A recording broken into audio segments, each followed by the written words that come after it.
That was your commander of the Coast Guard Station, Port Canaveral, B. Perry, calling in for a bosun's call. He likes to do that regularly, about a couple times a month, if not more. And we'll have some 920th Rescue Wing runway reports coming up on future episodes of American Warrior Radio. So you always want to tune your dial to AM 1300 WMEL every Saturday from 11 to noon. Not just for this program, but all the fine programming here on WMEL. But certainly, if you have any interest in military veterans issues, you share this information with your friends here in Central Florida and beyond, because we have a lot of listeners and viewers on 1300WMEL.com. And I'll share right now, if you're interested in more of what we're talking about, go to some of our social media platforms, whether it's Facebook. Just do this, avetproject.org. Glenn, what's AVET stand for? American Veterans Empowerment Team, and it is, in my opinion, the best not-for-profit organization supporting veterans and their families in Brevard County and other places. Exactly, and look, folks, we're all volunteers. If you're interested in volunteering, you can do so. Just go to the site, click on the Contact or Volunteer tab. Nobody's getting a paycheck here. If you're involved with AVET Project, it's because you want to be and you want to help out our troops and their families. So check out the various social media platforms. Always something going on. You can check out episodes of American Warrior Radio that are archived on 1300 WMEL. And we do it in MP3 format, so it's easy to share. Plus, all these interviews, all of our broadcasts are up on YouTube and in the other social media platforms. So go to avetproject.org, lower left corner, click on the Facebook tab, and it'll take you right there, and also American Warrior Radio. I want to get a quick shout out to a longtime volunteer with AVET Project who has been challenged with the Ice Bucket Challenge. Sheena in Hawaii, I know you're listening, so get ready. Get that ice in that bucket, and I want to see the video, all right?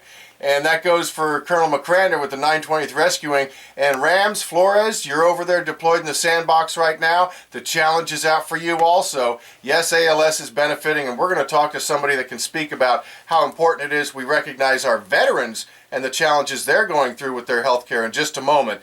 But I want everybody out there to recognize that if you are a veteran, and God forbid you get the diagnosis of ALS, Lou Gehrig's disease, you have 100% service-connected disability compensation from the day you are diagnosed. Unfortunately, the outcome of that diagnosis isn't good, but that's why the VA recognizes it. There's some talk going around the internet right now because of all this Ice Bucket Challenge stuff. I want all you informed listeners, Glenn, I mean, this is what we're doing. We're bringing them the truth, right? That's right, and as regards the ALS diagnosis, I particularly run across this for people who are getting their health care from the VA. If your VA doctor diagnoses you, unfortunately, with ALS, that does not mean you have a claim. You still have to file a claim to get that 100% rating that Garen is talking about. And that 100% rating, depending on the size of your family, is $3,000 or more a month, tax-free. And that's the seriousness of the issue. But with all that stuff out there, I just need everybody out there in American Warrior Radio land to know, if you know of a vet or you are a vet and you get that diagnosis, you need to file a claim. The incidence of ALS among veterans is so high that the National Institutes of Health recognized this under, I think it was Secretary Peake at the time, about 6 years ago in 2008. Hey, enough about that. I'm excited about our in-studio guest. Folks, you just don't know how important it is to bring guests that have something legitimate to share with you. And we often bring experts in their field, and today is no different, because in studio with us right now, we have Major from the Army. He was in the Army, and now he's a oncologist, Dr. Todd Panarese from Cancer Care Centers of Brevard, joining us. Doctor, thank you so much for being here today. It is great to be here. Thanks for inviting me. Well, we appreciate it, honestly, because, again, it's about bringing some good information out to the folks in American Warrior Radio land. Before we get into all the meat of the matter here, can you give us a little bio, where you were born and raised, where you were educated, kind of go along those terms? Sure. I was born in New York. I lived on Long Island for pretty much most of my life. My parents, my family was all up there. And, we lived the Long Island lifestyle with the weather and everything else. But anyway, I graduated high school in 1981, and I went to Manhattanville College, which is a small college in Westchester County, north of New York City, about 30 miles north. And from there, I knew I wanted to go to medical school. And so I applied and got into New York Medical College, which is also up in Westchester County. And I got involved with the Army because there was a program at the time, and I think it's still in existence, that if you agree to be a soldier or airman or whatever in the military for whatever the length of their contract would be, they would pay for your medical school. And so I found that very attractive, not only for the benefit of that obligation, but because I wanted to be in the Army. I wanted to do that. It wasn't something that I was forced to do because I needed the money. I got into a number of schools, in fact, that were state schools that were relatively inexpensive. I got into some other expensive schools that were very prestigious. But I wanted to go to this school, and I wanted to go into the Army with that scholarship. So I said, to heck with the cheap schools, I'm going in this way. And then, when I graduated college, I became a second lieutenant. I was technically in the reserves during the time through school. They would require me to go to active duty during the summertime if I can get away. So I wound up going to Fort Campbell for my officer basic, and then I wound up at Tripler. For 1 year, I wound up at Walter Reed for one summer, for part of a summer.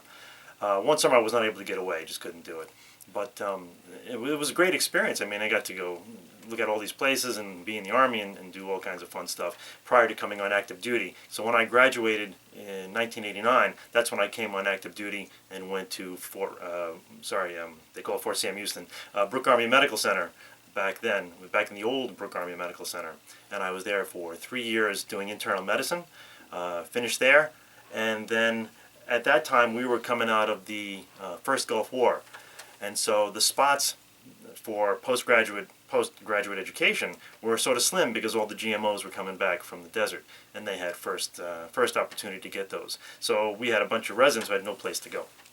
I actually wanted to go to Korea, and they said no. They wanted you here. Yeah, they said no, I can't go to Korea. It was stunning. So I wound up at Fort Riley, which was a great spot actually with the 1st Infantry Division. I was there until 1996. Met some great people, had a great time, and then from 96 is when I ETS'd out. Well, the takeaway there is you did your undergrad, and then you recognized you wanted to go to medical school, and the Army, as you said, still has programs available, as do the other branches of service, that will help, that will pay, basically through scholarship, for you to go to medical school, and as long as you live up to the obligation you have after that. So what advice would you give somebody that's maybe a pre-med student right now that is, tinkering with the idea that they want to join the service? Still a good idea? I think they should pursue it. If they're looking for some sort of excitement in that way, you get your education paid for. Yes, you will have an obligation to serve in sometimes not the best of places, sometimes in very good places. But if you have that sense of duty, I think they should pursue it. Folks, we're talking with Dr. Todd Panarese. He was in the Army, he was a major in the Medical Corps, and he's got a lot more to share with us. We're coming up on a break here, but I just want to, again, let you all know, stay tuned, and I want you to call your friends, because you're not going to get information like this. One of our most viewed, the most interest of any of our programming is coming up. It's about Agent Orange exposure and the cancers and other diseases related to that. And we're also going to touch on Persian Gulf War syndrome and the illnesses associated with that. So don't go anywhere. As a matter of fact, why don't you pick up your phone and call all your friends and neighbors and tell them to dial us up on AM 1300 WMEL or online at 1300 WMEL. Don't go anywhere. We'll be right back